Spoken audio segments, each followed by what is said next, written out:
Hello, and welcome to Forward Thinking. In today's episode, we're looking at how you can find ideas for content.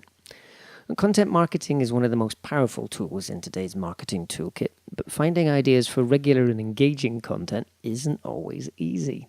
Fortunately, in this video, I'll share a selection of easy and practical tips that will help make your search for content ideas much easier. Now, as with almost everything in marketing, the first thing you want to do is to understand your objectives. And many content marketing efforts fall down simply because they don't include this step. You want to remember that your task as a content marketer is not just to create content for its own sake, but to create content that delivers increased brand value. And when I say brand value, I mean delivering a tangible difference to the brand's bottom line results, and not just an improvement in content performance metrics like reach or likes or followers. The second thing you want to do is understand the kinds of content that your audience will find valuable. Again, remember that the purpose of content marketing is to engage people and influence their attitudes and behavior. And it's going to be very difficult to succeed at that if you're not offering audiences something that they're actually interested in.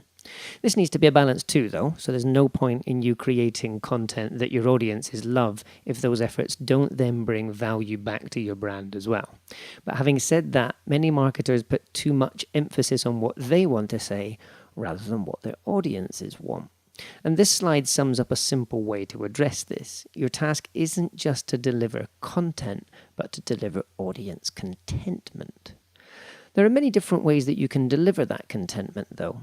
Sometimes just sharing straightforward information is all it takes to add value to your audience. And this can be as simple as offering a new fact or a piece of news, like our sale starts on Thursday. Entertainment is a popular choice for content marketers too, and it can be very effective. However, remember that you need to be clear how your content will build brand value and not just be likable. It's also important to note that entertainment content will compete with everything else that's designed to entertain people too. So your competitive set will include things like Game of Thrones and not just other brands in your category. Inspiring content is a great way to add audience value too, and it's often quite easy to produce as well. Examples include a travel brand sharing a list of things to do on a rainy day, or a food brand offering suggestions for new recipes. And lastly, education can be some of the most valuable content for both brands and audiences. For example, could you offer your audience tips for solving some of their problems, or perhaps helping them to get better at the things that they love? Make sure you put the emphasis on helping your audience, though, and not just on promoting your brand. Now, each of those different ideas can work in different ways for different brands at different times. So how do you know what kinds of value your audience is actually looking for? The easiest way to find out is to listen to what they're talking about. And I often find that a quick Instagram search can be a great source of ideas and inspiration. There's a simple logic to this too. If people have chosen to take time out of their busy lives to snap and hashtag a photo, it's very likely that they do really care about the subject of that photo. And that means it probably has value for you too. And best of all, these ideas are free. You just need to go to Instagram.com or open up the Instagram mobile app and search for a word that's generic to your category or that relates to a basic audience need. For example, on this slide, you'll see a few results from a search for OOTD, a popular hashtag that stands for Outfit of the Day.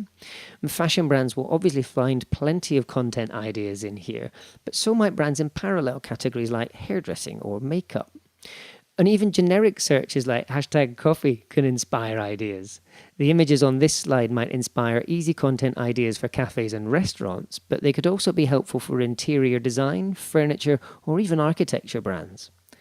It's not just small brands that can benefit from these simple searches either. Starbucks seems to have picked up on their audience's habit of posting pictures to Instagram of themselves holding out their coffee cups, and a significant proportion of Starbucks' own content on Instagram now uses this format as well. The questions that people ask are another great source of content ideas. It can be a bit tougher for consumer brands to identify what these questions are, but things like Google's autocomplete suggestions can offer some interesting and unexpected ideas. My tip is to add question words like what, how, why, where, and which to either your brand name or generic category terms to reveal the questions that people enter into Google's search box. Identifying valuable questions can be even easier for B2B brands, though, because people often ask those questions openly on LinkedIn, especially in relevant groups. And if you've got a search tool on your website, you may find valuable inspiration in the things that people enter there too. You should be able to find details of those searches within your website analytics. Now, if you'd like to dig deeper into audience questions, there are a few tools that can help. One of my favorites is Answer the Public, which offers particularly rich insights, especially for a free tool. You simply enter the search term you want to explore in the search box, select your country from the drop-down list, and the site then shows potentially hundreds of questions related to that search term that people have entered into Google. Now, the site only offers results for a few select countries at the moment, but even if your country isn't listed, you'll still find some excellent ideas in the results for other countries. If you'd like to try that tool out for yourself, just go to answerthepublic.com. Another simple way to streamline your content ideation process is to identify common threads across your ideas that you can turn into recurring content themes. These themes help kickstart idea generation by focusing your thinking. And they also help to build consistency into your content marketing activities, which helps to clarify and reinforce your brand proposition. These are some of the recurring themes that I use in my own content marketing efforts. So I produce regular data reports where I share the latest figures for internet, social media, and mobile use around the world. I also produce frequent trend and forecast reports where I offer insights into the evolution of connected consumer behavior and device usage around the world. And then I produce how-to guides, similar to the one that you're watching now, that help people to improve the success and ROI of their digital marketing activities. Now, the next tip is to look for ways to bring this same idea to life, but in different ways and different contexts.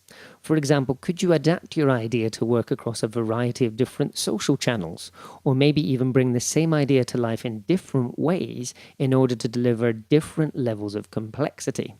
Now, the excellent John Wilshire draws the analogy of a fireworks display here. He talks about the fact that some content is like fireworks themselves, the big spectacles that attract our attention, but that can be expensive to produce and that often become a bit overwhelming if there are too many of them in quick succession.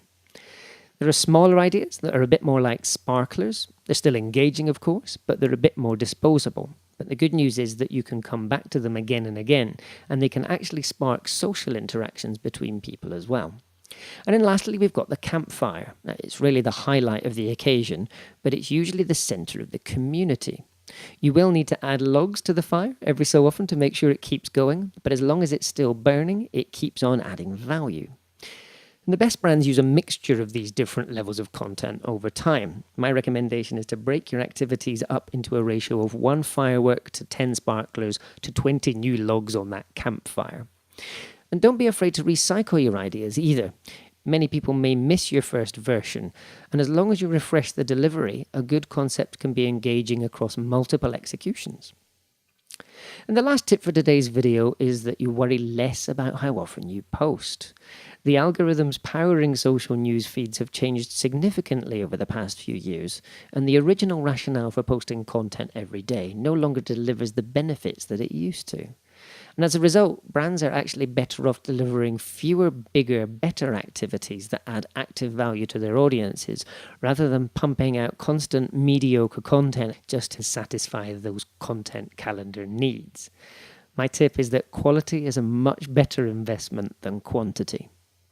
And when you're wondering about how often to share content, my suggestion is to think about how often you speak with your close friends. Now, it's unlikely that you schedule a phone call with any of them every single day. And instead, you just call them whenever you've got something interesting or valuable to share. And this should be your approach to sharing content with your audiences too. You can post as often as you've got something meaningful to share with them. But if you don't have anything new to add today, don't just post for the sake of it. Now, hopefully these tips have given you plenty of ideas for your own content, but if you've still got any questions, please feel free to share those with me on LinkedIn or Twitter, where you'll find me as Eskimon.